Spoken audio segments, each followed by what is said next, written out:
Good morning and good afternoon. Welcome to this week's edition of the Digital Shop Radio.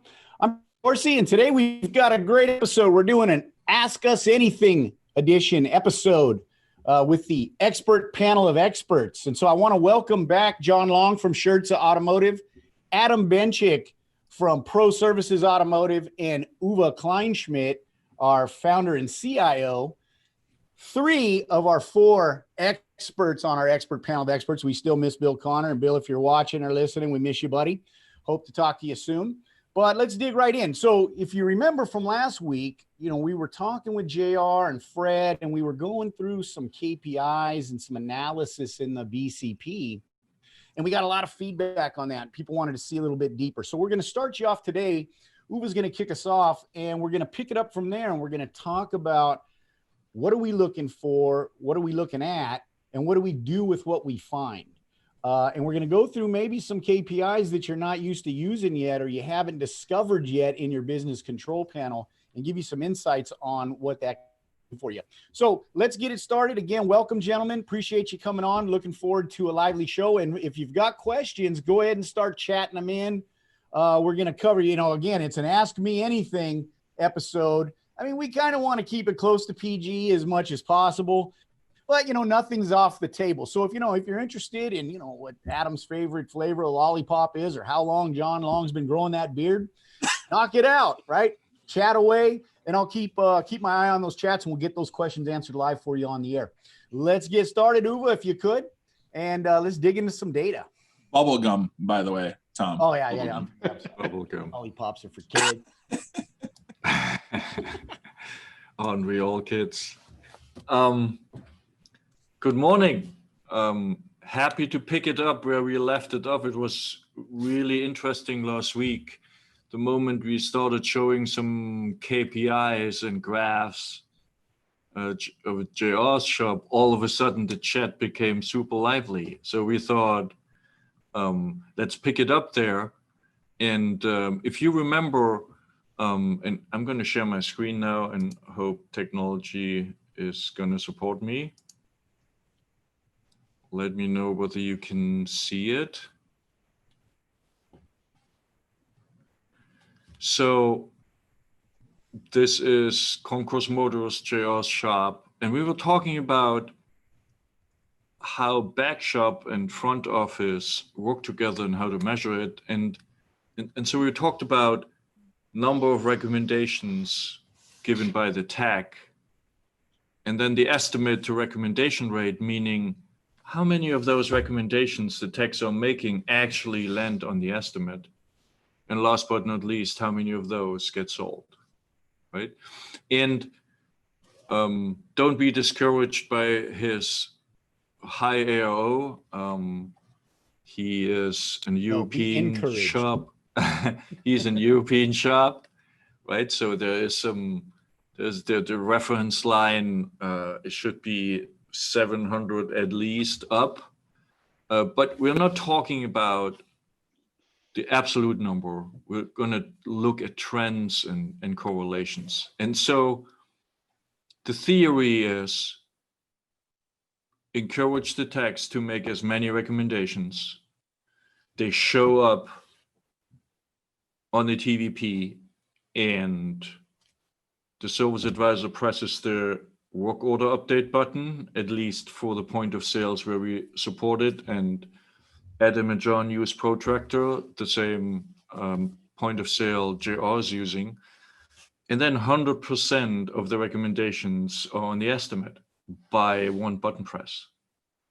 And so we checked out and saw, if you remember, his estimate to recommendation rate was 25%, which is extremely low.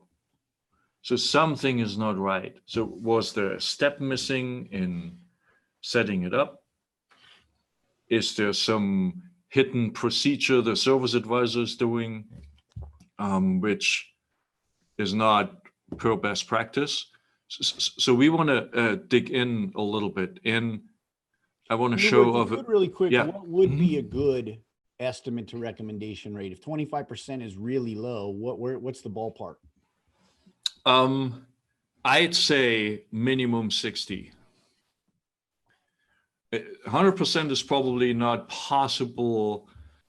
There's always an outlier. But I mean, if you want to start and have a good starting line, 60% should be it.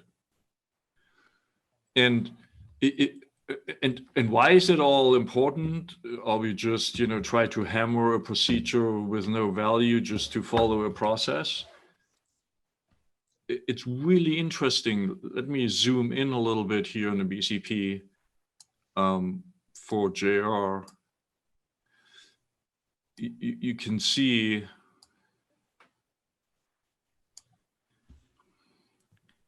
when you look at this October 11th week, right? His ARO is 962, beating his goal, which is way too low. I think that's a hint for Shaney maybe to talk to JR.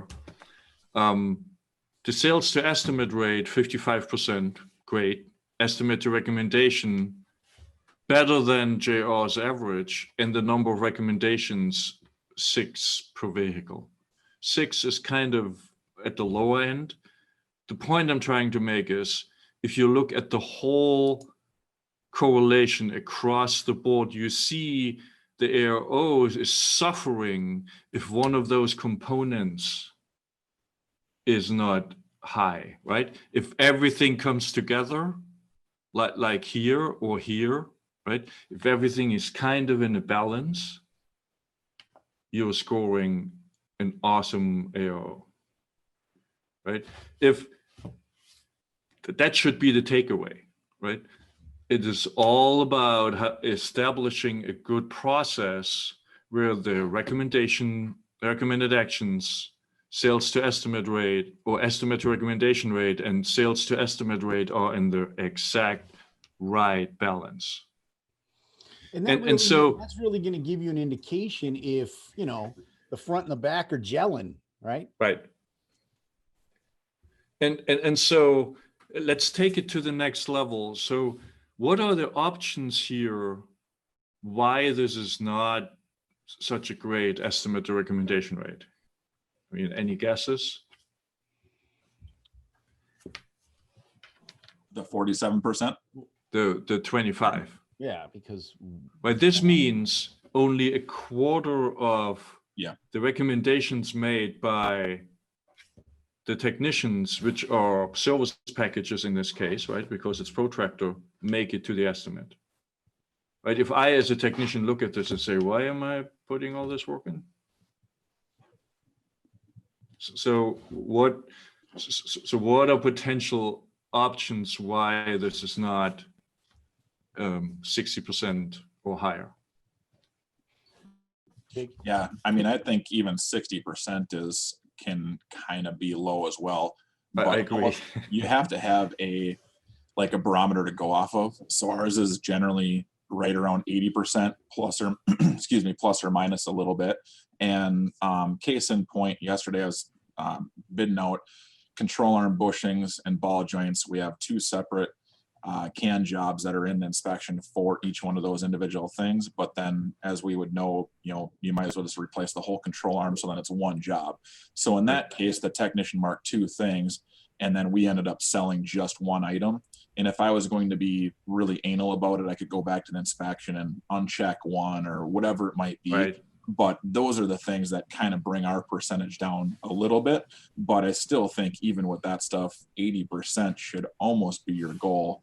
Try to hit that or go higher. Right. Yeah, that 300% rule, right? Yeah, I mean, I agree. Yeah, exactly what Tom was just bringing up. What Frank Scandura points out. The 300% rule: estimate 100% of everything, and then present 100% of everything to the customer on that. But yeah, it sounds like maybe they don't have a canned job set up properly, or they could be doing what Adam's doing, not deleting the, if you have 2 jobs that are kind of combined into one when you sell it, not deleting the second one out. But I would suspect probably canned jobs aren't set up properly, would be what I would think. Yeah, and Bill Connor in the chat is agreeing, said canned jobs not being using different job than the text selected and not editing it Correct. So for everybody, I really want to make that point, right? It's not necessarily a fault of any person, right? I just picked one topic of JR's inspection sheet for drive belts, right? He has 2 can jobs for all those many conditions. So there's a high likelihood that the number of can jobs / service packages is just not high enough to account for all the different conditions which can happen during the inspection. So what happens more often than not is the service advisor looks at the condition and creates a service package by themselves, right? Instead of saving it as a canned package and then correct into inspection sheet it into the inspection. Well, Exactly. and that's absolutely a, not to knock on it, but that's actually absolutely a setup issue. I mean, the technicians, like, they select at our place, they just select the condition. They're not going over the recommended action and sifting through there. It's all, set up ahead of time. So for JR, as his example, not an easy fix because it takes some time to get those jobs on there, but it's once it's fixed, the solution going from 25 to 80, 90+% will happen overnight for him. Yeah, don't get me started on the easy fix because it's not an easy fix. It's not an easy fix. But it's worthwhile. Easier than digging a ditch with a spoon, right? So, say again. I said it's easier than digging a ditch with a spoon. I don't know about that. I sit in the office with, Gatorade next to you at least or something. I mean, John and I have both spent a lot of time doing that, and I know he would say it's worthwhile. Yes, it's a tedious task that takes a bit of time, obviously, but it's something that you do hopefully one time, adjust it periodically, and you're not having to hammer it out repetitively. Right. Correct. So just for the audience to compare, so this is John's same KPIs. Let's see, which shop is this one? The 3009. Okay, that's that's the older shop. Okay. Yes. And you can see, right, the estimate to recommendation is 89% on average. And also the technicians do like 10 more recommendations per vehicle, right? So John, you must have created a process in your shop where the technicians embrace that tremendously. And then the sales to estimate rate is about 44%, which I consider extremely high given the fact that so many recommendations make it to the estimate, right? And then if we look at Adam's shop, very similar estimate to recommendation rate, 81% over the last 90 days, 13 recommendations on average. And interesting, Adam, if you wouldn't mind sharing with us, there is in the last 90 days a tremendous shift from upwards. What happened, and then sales to estimate rate 51%. Right? Those are the numbers which really embody what we like to recommend. And so, yes, it's tedious to set it up, but would you gentlemen mind talking about how many service packages did you end up defining once the concept has been embraced, in addition to what you had before? And how did you introduce that in your shop? What was the response by technicians as well as service advisors? And real quick, I want to add in a couple of questions from the audience too. Sergio Garcia is asking, is it possible for the general service techs to build a strong and accurate estimate that we not only import the recommendations, but the micro URLs for any actions that were deferred? If you could address that. And also Tony Funderburg is saying, as a Mitchell team user, it seems that we should go through all of our can jobs that are used in kits to assure that when the kit is sold, it has the same can job in AutoVitals. So if you can just kind of address that as well as how you guys kind of got set up and, the around that. Yeah. Could I start with Sergio's question kind of from there, and then it'll probably lead into the other one a little bit? Yeah, of course. Oh, I'm sorry, Tony. It's not Mitchell Team, it's Max Trax. She put MT, and I was just, first thing that came to hit. So for the general service techs, I think absolutely. I mean, you still have to have the production manager, service advisor, whatever your shop setup is on the back end that is somewhat auditing that, because they're going to be probably talking to the customer anyway. But literally with this can job set up properly, and then depending on what your point of sale system is, those can jobs come over, and if you have the pricing set up appropriately in the point of sale system with little placeholders for air filters and wiper blades and different things like that are just kind of like a flat line price through your vendors, there's 90%, if not more, of the stuff that's on our inspection that is pre-estimated just with the click of updating the work order from the technician's inspection. I mean, it's almost turned into where editing the inspection, adding your arrows, your notes, whatever might not be there already, is almost building the estimate for you, because you're choosing the right can jobs if they didn't. But in reality, they it pre-fills in the can job that based on the condition. So it's building the estimate as the tech is doing the inspection, in my mind. Yeah, I would have to agree with that. I know you've asked the question, how many jobs did we end up with? I have no idea how many we ended up with over what was originally in Protractor, or even just any system. It's, if we see a need for a job, we add it, just plain and simple. It's our inspection's a living document, just like our management system or can jobs are. They're living documents. We add them as we kind of go, and add them in there. So yeah, that's the key, is just continually setting up and not just doing it once and forgetting about it. Because if you add jobs over the course of a year and you don't add them to your inspection, then that does you no good. And can you address? I'm sorry, John. Go ahead. John, how did you? I mean, the techs and the service advisors were on board immediately, or how? Was there some infighting going on? No, I would say they were all on board immediately, just because of the ease of the use of the system once it's set up. Okay. If you don't have it set up properly, then you can have some, I guess, disagreements between the front and the back. But just because of the ease of the use when it's set up, like Adam mentioned earlier, our tech select a condition, it automatically selects the action. So that's eliminating some steps there. And then when we bring everything over, it's already there. So, I mean, it's just a very easy way to do it with can jobs, especially with Protractor. I know some of the other systems are very similar, but, can jobs just make everything so simple and easy. So if you could talk a little bit about how you maintain that. So we talked about, there's some work in the front to get it done, but then what happens when you need to add a new can job? You need to adjust a can job that's existing, because I think this happens, right? I'm super busy. I go in and I fix it in the point of sale. What do I have to do to make sure that it updates into AutoVitals, and kind of what's your time frame around that? Well, I know there's for Protractor, there's a button that says, update our can jobs, and it's usually 15-20 minutes after that we can go in there and update the inspection, or you can wait overnight and it does it automatically.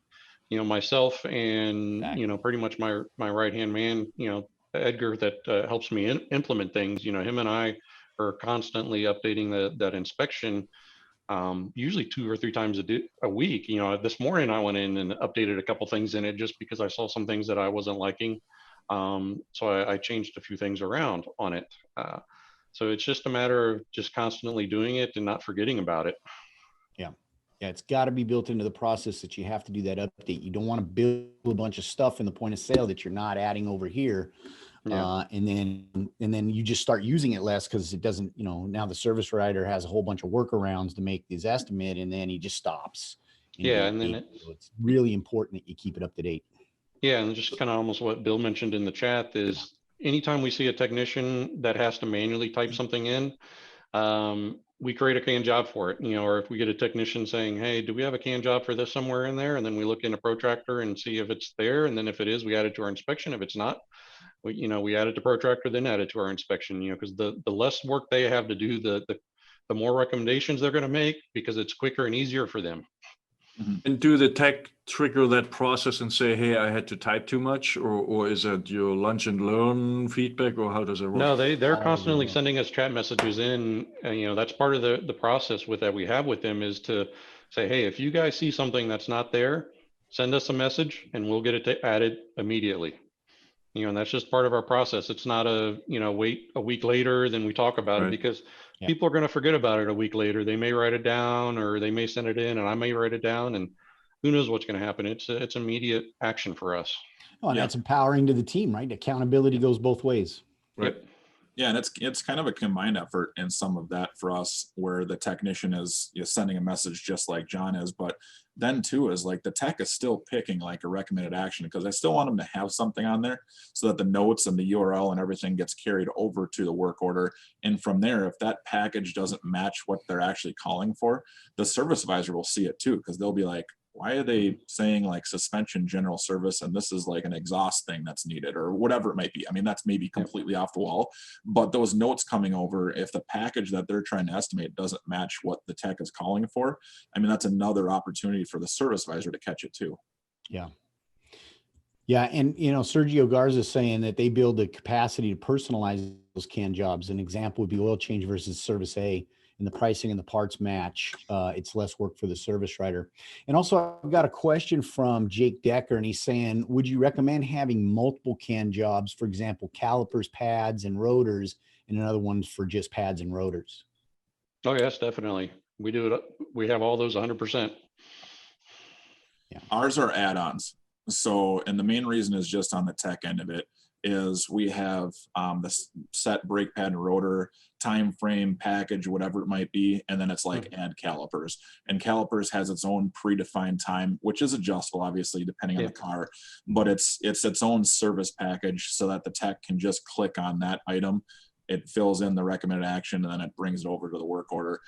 Just sometimes the only one, like kind of why what we run into where we don't have necessarily that predefined is we have our front tires and our rear tires on like a separate topic on the inspection, and a lot of times we run into where they say mountain balance 2 tires, mountain balance 2 tires, but then we actually want them to mountain balance 4 tires. I want to make it easy for the technician that they can just click on stuff, and if you have it as like one big package, I think they almost have to then maybe click off of something to click on the other thing. And I just want to just so that they can just tap, tap, tap all the way through. Yeah. So. Adam, back to, if you can see here, right? In the last 90 days, your recommendations tripled, right? Yeah. I mean, I'm guessing you probably have an idea as to what or why that might be. I have no idea. It's guided mode inspection. I mean, I see.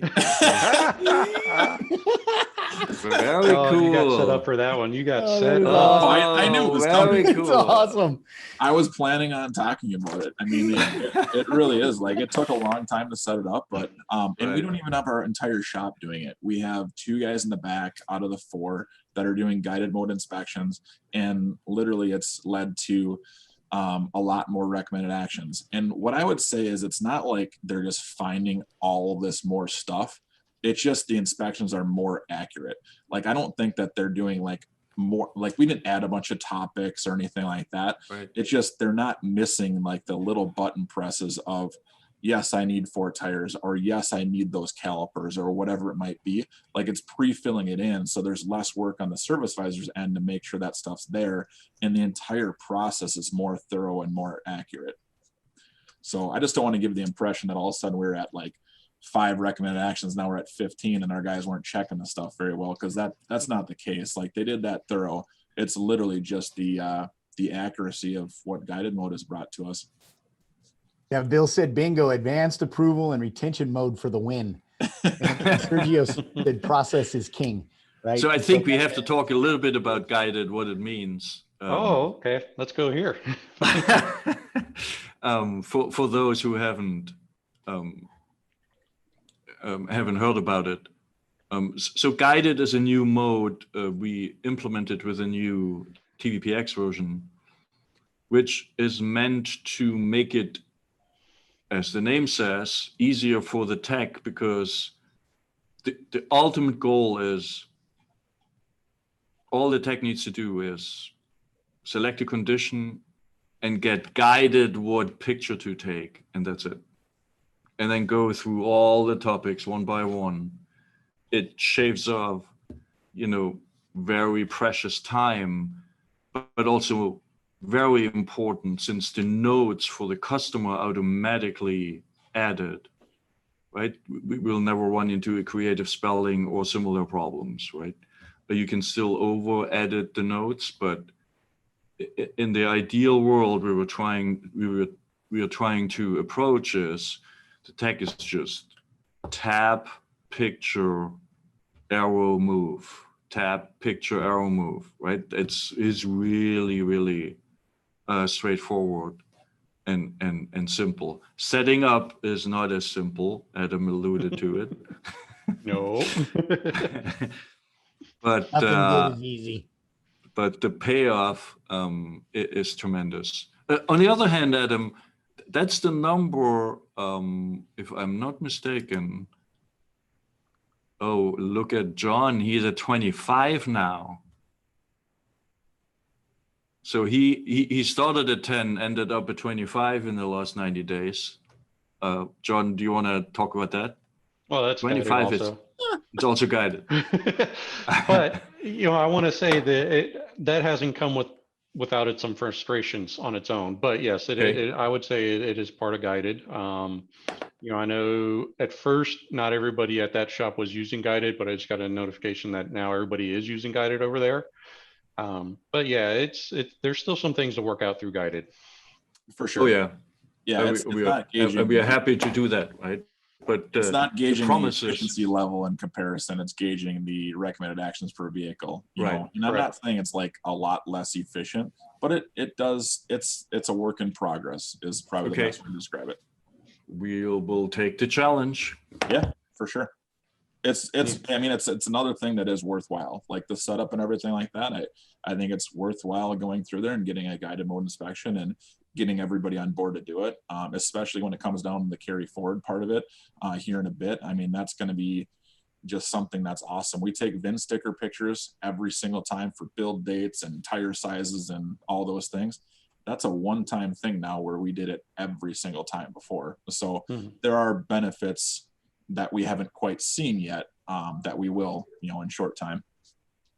Yeah, and like Bill just mentioned, there's some things on guided, that can be actions that are just more so notes, and not leading to money in every case. And we have that same thing too. There's a lot of actions that we have set up that are just kind of notes for the customer, not necessarily actions on it. So that could be a little bit of an increase there as well. But it does take our techs a little bit longer to do a guided inspection, but they are a little bit more accurate and a little bit more thorough because of that. Once we get the last few remaining things taken care of, with Carlo and get those implemented, I think we should go back to, a normal time for what we had before guided on our inspection time. Mm-hmm. If not, maybe a little quicker even. Yeah, even faster. It should be. Yeah. I mean, that's the goal. The goal is we've always kind of hedged saying, you do digital inspections faster than paper. Correct. But now the way it's set up, though, it is, like I said, a little bit more time consuming with the picture app opening up on everything, every single thing. I don't want a picture of every little part on a car, Right. obviously. So why does that picture app have to open up? But, we're working on that. I know Carla's working on it. You guys are working on it, and hopefully that'll get fixed sooner than later. Yeah. He did say a few weeks ago, but I know, that's why I'm saying sooner than later. Oh, those are dog weeks, buddy. Those are dog weeks. We heard the message loud and clear. How's that? Yeah. I'm sure Carlo's in the audience. Oh, now he just dropped off. He must be getting to work. Look at that. Just crawling underneath the bus there for Cracking the whip on him. Cool. Before we leave that topic, I want to make another, unless there are questions, I can't see them. Well, right yeah, now. I mean, I've got a transition question from Jason Yori that I want to bring in, but after this topic. I just want to round up the topic by saying can jobs are no-brainers. They should be set up, and they also benefit for the retention, right? And so if you, for example, look at a service reminder like this, I blew it up, it's on mobile, right? Then the recommendations, that's actually JR's. Wow. Right. Well, so here for I'm one of his customers. I guess I have that on my phone. Yes, you should. I don't know whether your brake fluid needs work, but and so everything. It's really highly beneficial because there's a difference in looking at just a list of technical lingo you might not understand, or whether the pictures from the inspection which made the approval happen, or in this case was declined, will be repeated. The only thing I would say which is missing here is on a phone, you would click on it and then you see something like this. And the note is missing, right? The note is gone. And so we highly recommend do picture captions. By the way, in guided, they're automatically created. And then it's an lasting impact on the customer. So in summary, if you want to measure how the back and the front works together, the three crucial KPIs, and I'm now talking inspection send rate and inspection rate and picture editing, all that it's already in the bank, right? You're a professional at this, and there's no discussion about it anymore. This is the next step where looking at number of recommendations, estimate to recommendation rate, and sales to estimate rate are the three tremendously important KPIs to watch, because that will allow you to see how well they work together. And as we've shown in JR's case, if everything is in balance, the ARO goes up. There is no doubt about it. And if the CAN jobs are set up correctly, the service reminders will contain all the inspection results in a way that the customer gets reminded, oh, there's still the air filter has not gotten clean in the last 6 months, and approve the jobs from the service reminder much more easily. Cool. So real quick, I got a couple questions before we move on. Phyllis Tiemann is asking, how long does it take to set up guided, and is there help? And where do I find the help?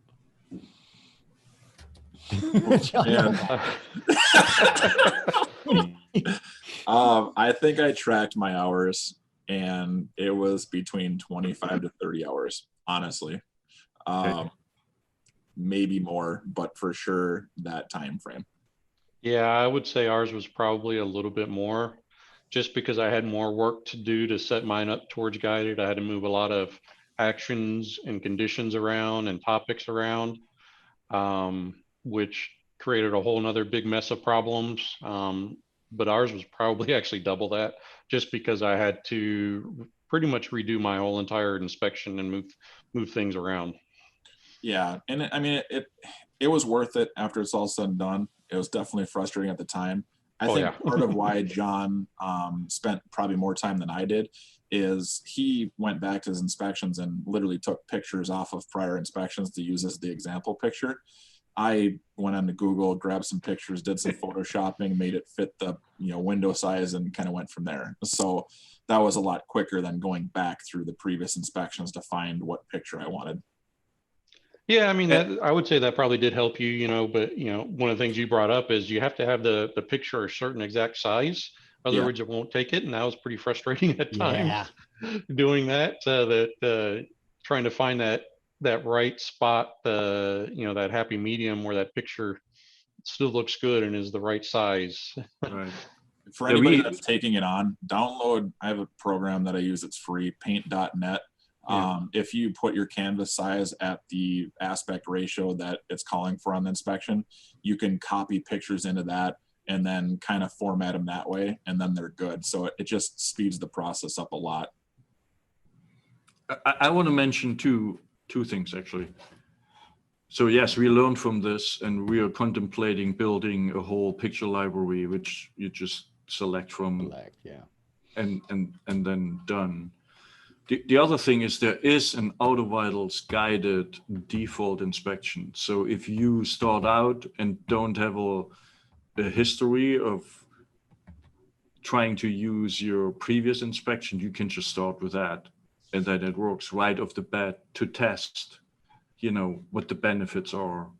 Yeah, or get you started, and at least start getting some technician feedback so you know what edits you should make. There's nothing worse than spending that 25 hours and then coming back in the text, go, hey, this is worthless. It should have went left to right instead of right to left. You know what I mean? So good idea to get it in their hands and get the feedback first. And then I think though with, playing the other side of the coin, just going to say is that's great for like new shops or somebody that just wants to literally start from scratch. But if you do that, you're starting over completely with your can jobs, your inspection history, all that stuff, the carry forward portion of it, like that's all starting from scratch again. So it's probably worth the time, in my opinion, just to like take your own inspection and stick the time into doing that, because you would create a whole different can of worms by starting over. I would agree. No doubt about it. Especially, for shops like, Adam and myself, you have had that history and created all these can jobs, that could be even more specific to vehicles or just to a shop. And we didn't want to lose those. So that's why we edited our inspection instead of using the pre-built guided inspection that was there. Yep, for sure. Cool. Jeff Newton is saying his input, some inspection points need to be able to skip the pictures. Yep, but that is in the works. That's one of the things I've been hammering Carlo on. So that's what he's talking about with Carlo. And then you can go into the Facebook forum and look at that whole dog fight. I stay away from it. There's a lot more than that on the dog fight. I stay away from it. You got to be prepared to brawl, Jeff, if you get in there. Real quick, Sean raised his hand, and I'm wondering, Sean, do you have a question you like? Because I can open your microphone, buddy, and you can ask it live on the air. So I'll give you a second. If you keep your hand up, I'm going to bring you in live. But while we're doing that, Ken's asking, just getting started with AutoVitals and Protractor combination. I'm curious as to how long it took John and Adam to get the initial services, your initial can jobs mapped over to your inspections beyond the initial provided setup. Initially, I'd say I probably spent close to 20 to 30 hours initially, but I'm also very meticulous and I want to make sure everything's there and 100% right. So it took me some time just because of that. That's probably quicker than it was when John and I did it though, at the time. Like we didn't have a quick upload 15 minutes later, the service package that you wanted came over. It was like an overnight, okay, I want this service package. Gosh, I can't assign it to the right can job on our inspection. I had to wait for that overnight update, and then now I can go back there and do that. So it would be quicker now, I would think, because of that. Yeah, and I think especially with AutoVitals and Protractor, because I think they have a default library that most of the people are getting, versus me. I was the first shop with AutoVitals and Protractor, so it took me a long time to move that over. And then Adam probably made the mistake because I allowed him to copy my database, so he had to go in there and scrub a lot of notes that I had built into my packages. Yeah, that probably took more time than he should. He had like his website and the footer notes and stuff like that. So I'm like, yeah, I don't need that necessarily on there. But I mean, it's still like Protractor has a good database of jobs already there. So I mean, don't think it's like this crazy undertaking that's like, oh my God, I'm not even going to try to do that. When you go to it, you go through the editing and inspection part of it through the AutoVitals software or website. And I mean, you make your conditions of a dirty air filter, and then you go to the search and then you type in air filter, and there's your can job. So, aligning that stuff, it's not, I mean, it's just how thorough you want to be. Like, If you're not as thorough as myself or John would be, you might take 5 or 10 hours doing it. But we are extremely anal with this stuff, and that's why it takes 30 or 35 hours. I mean, I have a yellow condition for my air filter and I have a red condition for my air filter, and those are 2 different conditions, but they lead to the same can job. I mean, it's just how far do you want to go with it?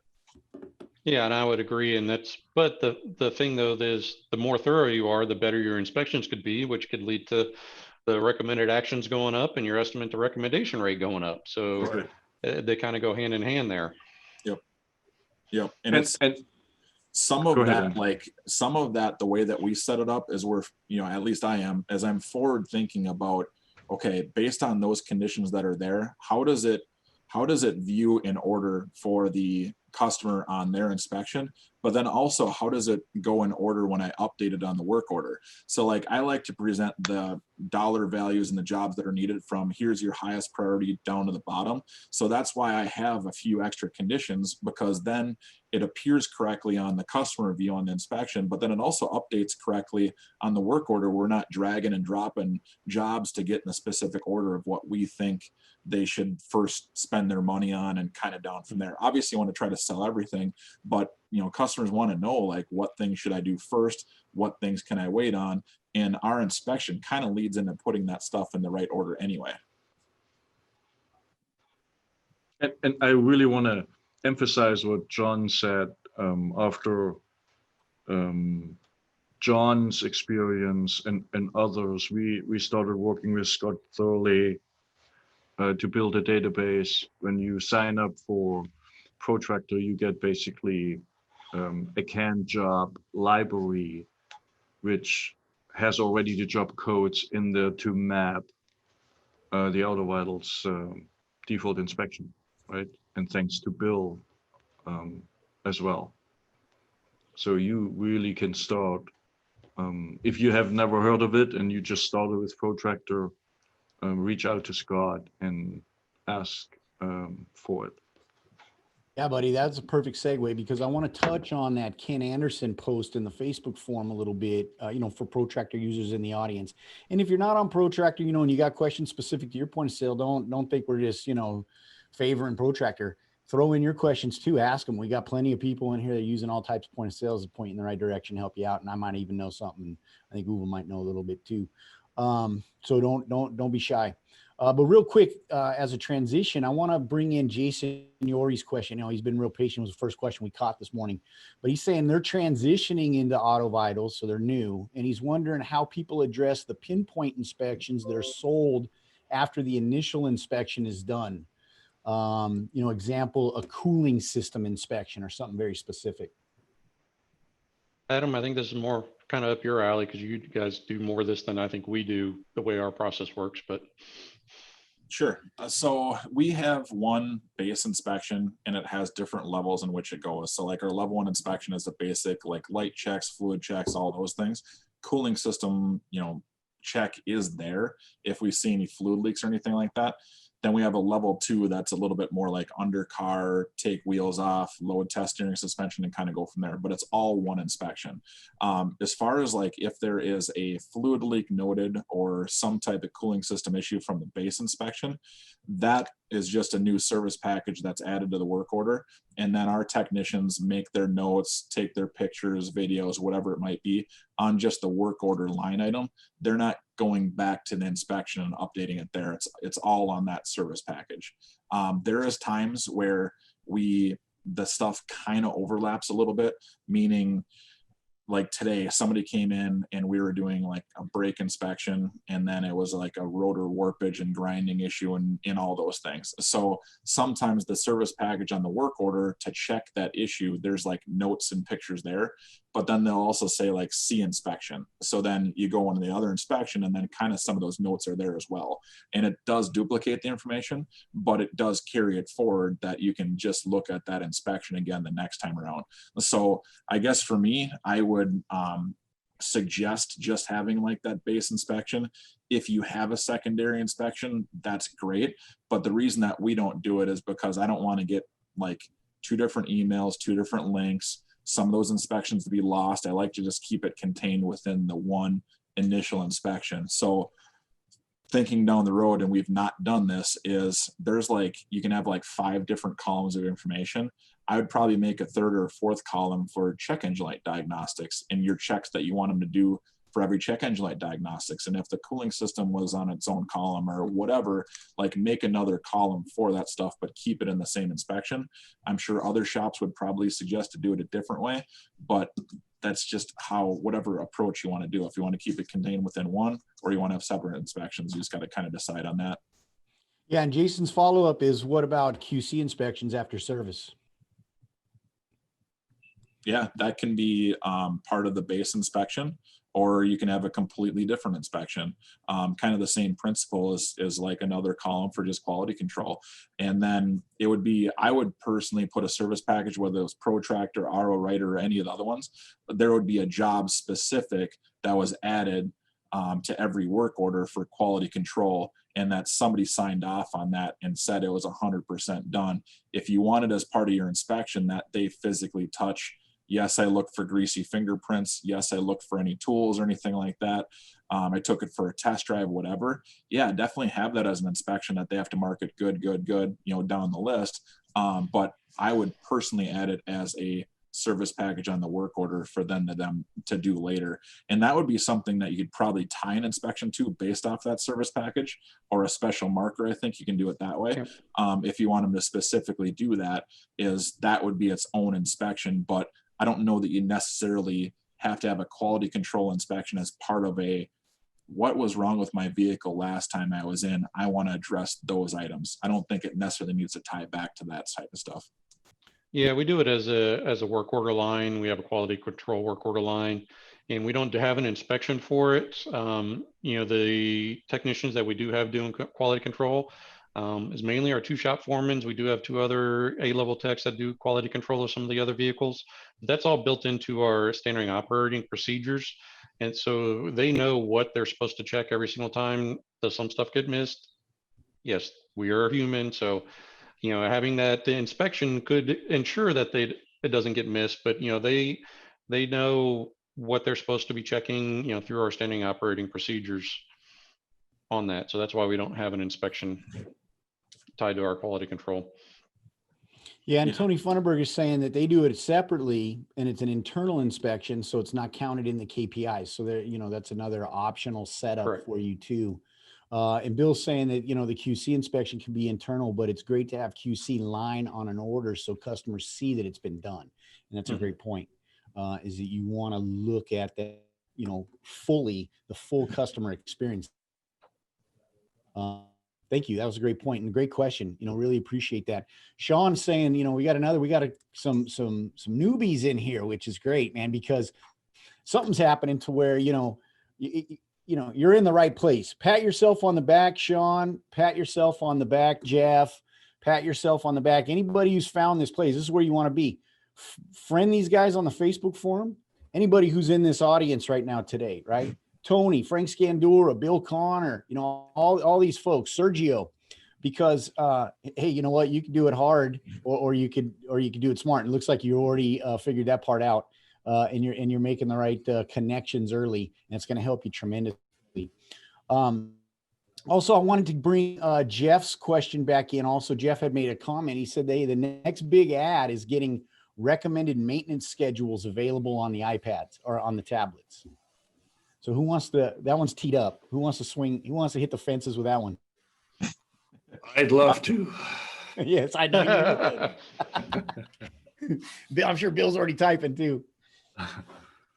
Well, honestly, that's like, you don't necessarily have to have like a spot where you have like a predefined maintenance schedule. Like for us, we have maintenance, do that type of topic on our inspection. And it's actually kind of nice how it works out. Like the guys will say this vehicle has 105,000 miles on it. They'll take a look at, like, does it look like the ignition coil was ever taken off? Or if it has spark plug wires, do they look like OEM spark plug wires? And they take a picture of it, and then they make a note on there that spark plugs are likely due based off of maintenance. We don't necessarily pull a spark plug out when we haven't been authorized by the customer to do so. But there's little reminders or those little nuggets of potential upsell type things that you can put in there, and they can just mark them off. And the technicians are smart. Like, they know that a tune-up on such and such vehicles usually around 100,000 miles or 80,000 miles, or a timing belt's due at 100,000 miles. Like, they know a rough idea of when it's due. Do we need to pinpoint it down to the exact mileage? Probably not, because if you're around that area, why not start talking about it at least? Yeah, Bill's follow-up is OEM recs are great. Condition-based inspection based on actual skilled techs recommendations is even greater. And Sean's follow-up is we are currently working on our own custom inspection. We work on heavy, medium, and light duty diesel trucks only. Yeah, so that, I mean, that's fantastic, right? Is you're going to have exactly that as your own, you know, specific inspection to your operation. And, you know, as you go through and set that up and then build it out, and then you can also share that. So I would recommend, Sean, take a look in the inspection library. There's a lot of heavy duty inspections, you know, like a template. Think of it as a template that's been shared by other heavy duty guys and give you some good insight and a good place to jump off from. I'm curious to what Uwe was going to talk about with. Oh yeah, definitely. So I have a theory, and it might not be prime time yet for it, but I have seen already a lot of signs that this is going to be successful. Actually, we know from Bruce Nation that he is already using what I'm going to share with you. And it's piggybacking on Adam a little bit. Maintenance intervals become kind of obsolete or harder to convey if vehicles like Honda or BMWs don't have anymore, right? Because everything is a service minder on the dashboard. Some light goes on, B2 service, right? And this way it takes a little bit your power away as an independent, but we have such a great replacement, which is the inspection. But it's so much easier, in my opinion, putting myself in the motorist's shoes, to get told whatever this engine computer is calculating right now can be not as good as us doing a real inspection of your car. And don't worry, we take care of this too. So it's much, in my opinion, much easier, because also the result is so compelling, because there is visuals of an inspection I can look at, right? To simply say, we would like to sign you up for an inspection schedule.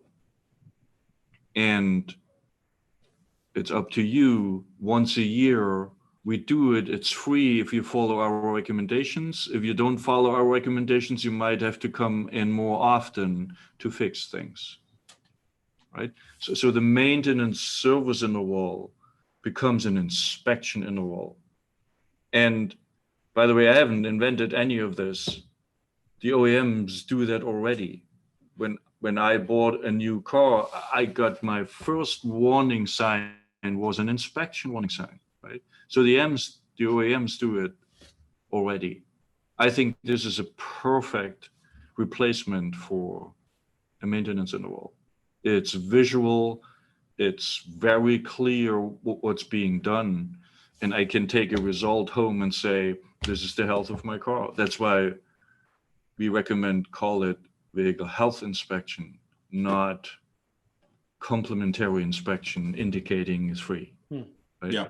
And we're just doing it to find work, right? Right. No, right? It's a vehicle health inspection. That's my 2 cents, maybe 4. I would agree with that.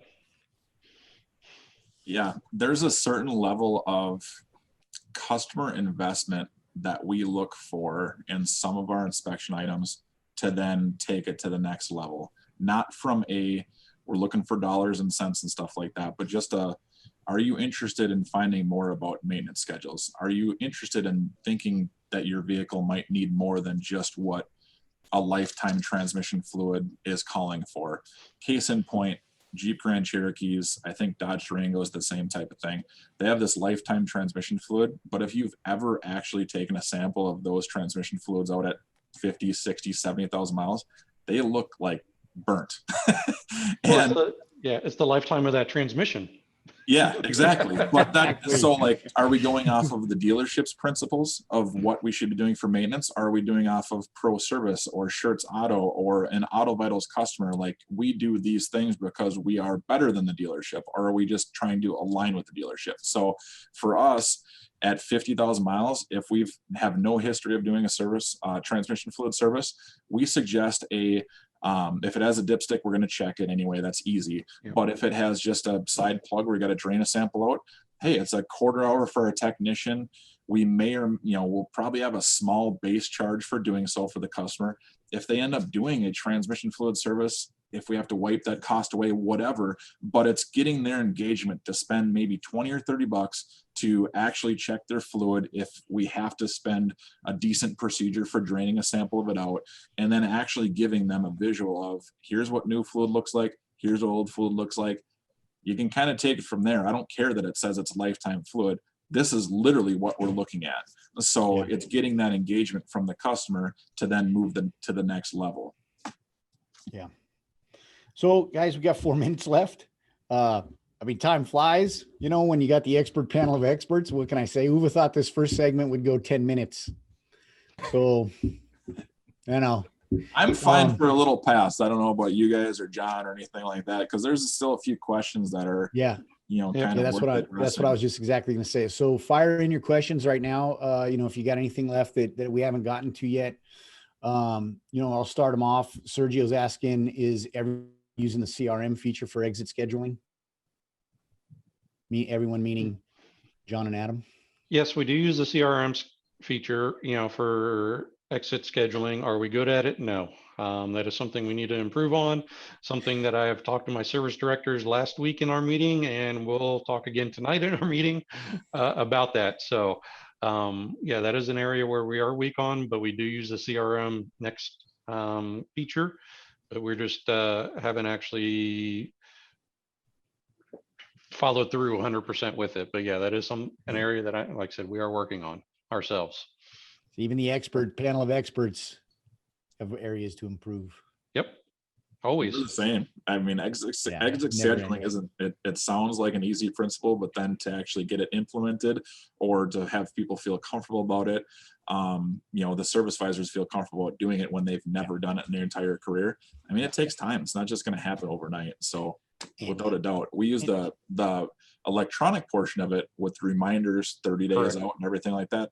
100% we use that end of it, and we get people that come back on account of those reminders. But us physically doing it at the point of closing the deal today, not great.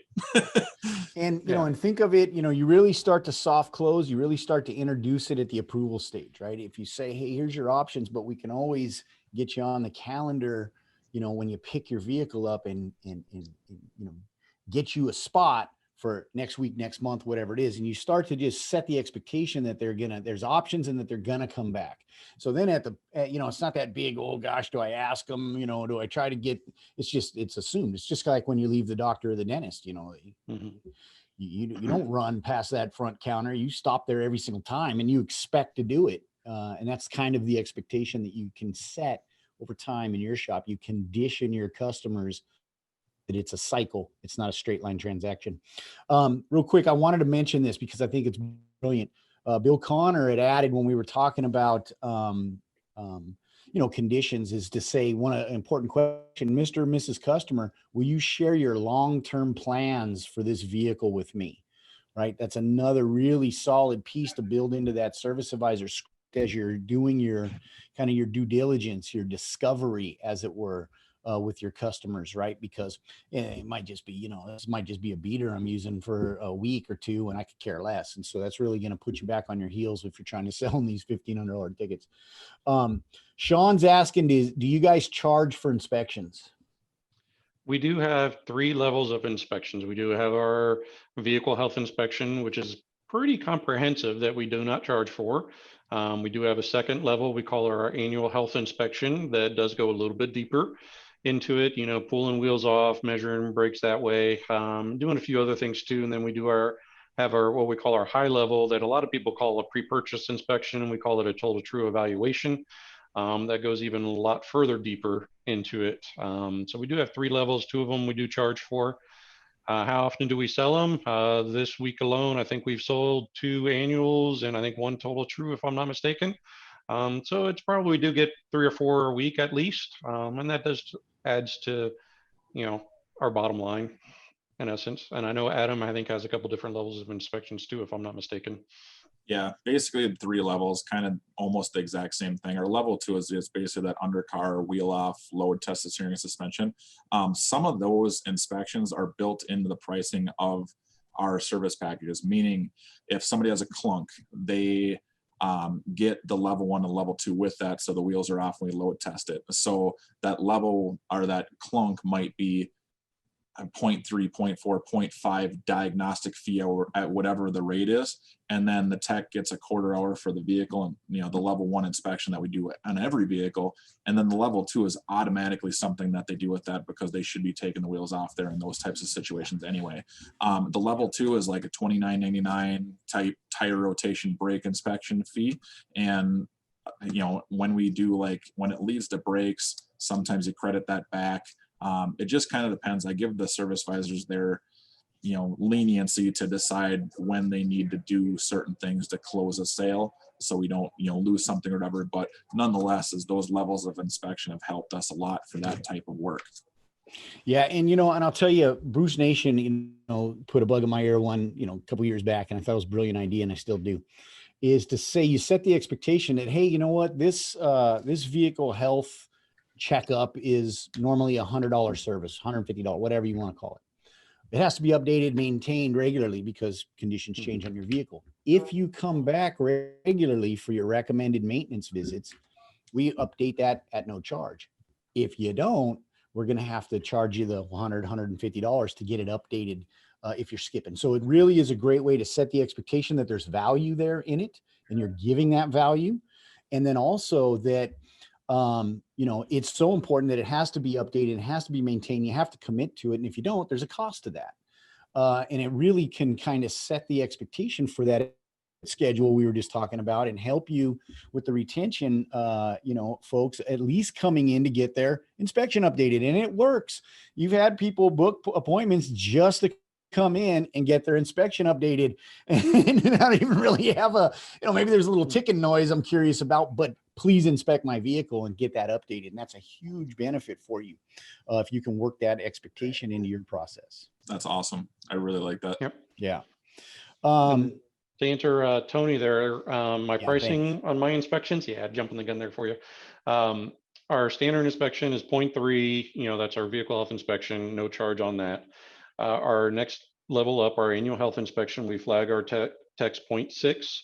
It's normally $99.99, but if you do it with the price of it, if you do it with your oil change today, it's $79.99. And then our total true evaluation is $200, but if you do it with the oil change today, or if we're doing clunk, test and inspect on it also, we'll do it for $149.99. And that's 1.2 is what we flag our techs on that. Awesome. Yeah. Awesome. And Tony was also asking, she puts a recommended maintenance when the due by age, such as timing belts, into future recommendations. How are others using statuses in this case? Yeah, we do it the same thing. It's if you've got 90,000 miles on a Honda, we'll recommend the timing belt, but it'll be doing it. We have it preset, set up, do future. If it's, based on the mileage there, and the tech just chooses, how many miles does the vehicle have? Is it a future or is it overdue? And then it automatically set up through the inspection. Yeah. I actually don't like that. And here's why. It's not because it's bad. It's just, I think there's potentially a better option.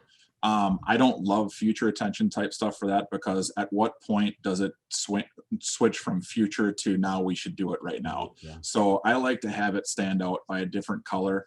Ours is currently blue. It has a completely different color, completely different icon for it. And it says, this is the stuff that's due based on your mileage. It's not something that we maybe physically saw and or checked, but based off of mileage due, you should be doing it at this point, coming up pretty quick. I mean, if it's future attention and you're going to mark it yellow, are we 10,000 miles away from this actually be doing based off of maintenance mileage? maybe, but then, at some point, like there's gotta be a change in urgency if you mark it that way, rather than continuing to say future attention, because you're putting that idea in their head that it's always going to be future then. Yeah, no, that's great. Real quick, also, before the show ends, get into the chat. Sergio, being the awesome dude that Sergio is, put a link to their customer interview. They have it, they text it out, and he's got the script that he linked in there so that you can take a look at that and, edit that for your operation. So huge thank you, Sergio, and all of your awesomeness, buddy. I wanna ask a question about going back to exit scheduling. Now with text to pay and a more contactless service, Yeah. would you consider doing something like the following? They get the invoice to be paid, and you take 5% off if they schedule the next appointment. Oh, yeah. Something like that. You want to save 5%? Yeah, I don't This know. appointment now. That is something that we are thinking about, is what can we offer the client as an incentive to schedule now at the time, versus, not doing it. So, I mean, yeah, that is something that I think we would possibly consider. We'd have to maybe put a limit on that 5%. I'm not gonna, on that. Maybe it's no-show, $20. yeah. Or right. Correct. And then Yes. no-show What's on the it. incentive for the customer? Yes. And that is, Right. it's definitely in our notes. That's something, my directors and I have talked about. And that's, yeah. You have to be careful. Bill said 5% with a cap of X in case they need an engine. Correct. So That's a great point. You have to be careful with it though. Just my opinion. There's a shop in town that is a competitor of mine that is always luring customers in with some type of special. So you condition your customers into thinking that they're always going to get a discount, and B, you're attracting customers that are always looking for discounts. So I would rather try some type of process that's going to lead to that exit scheduling being better than offering a discount. Like I would like to try a different avenue first. If all else fails, then maybe go the discount route. But I think there maybe could be a better option than that. For me and John, it's just trying. Yeah.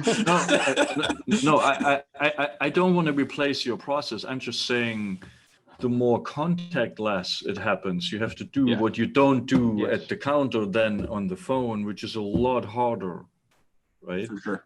Then if you have already a motorist interaction when they pay, which releases the keys to and pick up the car, right? You can use that for an engagement. And that was just one idea, right? Yep. Hey, real quick before we get Uva, Tony's asking, is there a way to do a campaign and search, filter by shop or by vehicles that have not had an inspection in 1 year? So not necessarily a visit, but an inspection. Currently there's not, but that would be probably a non-complicated feature request. Yeah, I like that. Hashtag feature request, Tony. You know where it goes. Who's got nothing to do anyway? And then real quick, Quinn Gear is asking, what digital inspection program are you using that carries the last inspection forward? ? That would be AutoVitals. But only on guided mode. So, Yes. Quinn, I mean, it sounds, amazing, but yeah, we're the only ones in the industry that are doing that right now. I'm sure many are trying to chase it, but, and it's been, it's been a work in progress. These guys will tell you, but it's gotten, because of the Turbo Group and because of the work Bill and Uva and John and Adam and everybody, Frank, and, huge support and help. It went from a hair pulling exercise into something that's extremely valuable. And you do have to have the guided on to take advantage of that. But talk to your advisor if you're not a AutoVitals customer, and they'll get you pointed in the right direction. And it's invaluable once the technicians get used to it. And that's what we were talking about. That's how you really trim that inspection down into like a laser scalpel. You're just doing what needs to be documented today, and everything else, like taking that VIN picture or the tire rating picture, you don't have to do it every single time. Right? It's a huge benefit, and your techs will love it. So check into that. But thanks for the question.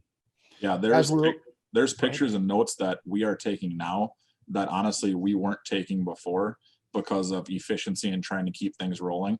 But now knowing that it's like a one-time thing and it carries it forward every single time. Now I'm like, okay, just please invest this time right away. It helps the tech. It helps the service visor tremendously with some of the stuff. Just do it the one time and then you're done. Yep. Yeah. No more excuses. Absolutely.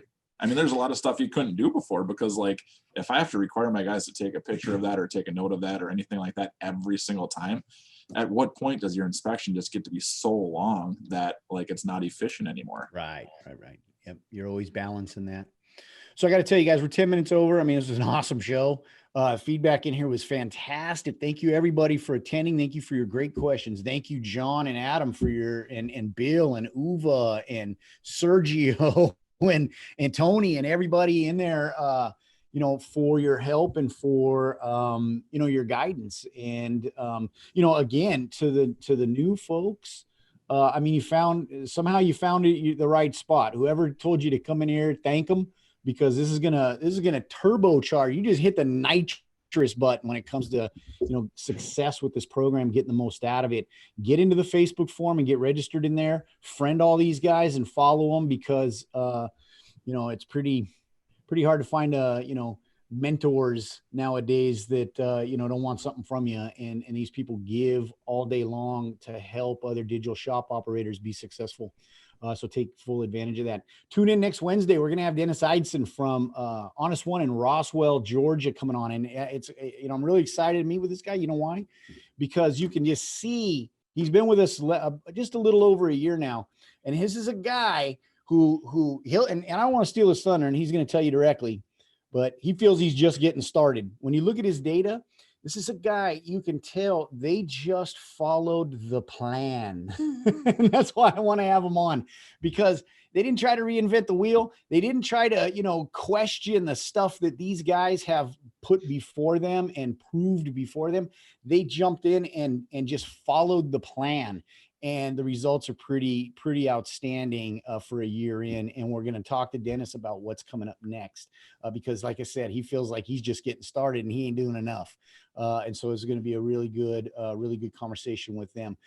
Next Wednesday, 10 a.m. Pacific, 1 p.m. Eastern. Until then, get in there and get registered in that Facebook forum. Continue that discussion. If you didn't get your question asked on the air, well, you got to type faster, but you still have a second chance because you can get it asked into the Facebook forum. We're going to add this as a regular recurring episode. So keep sending those questions in because this was awesome.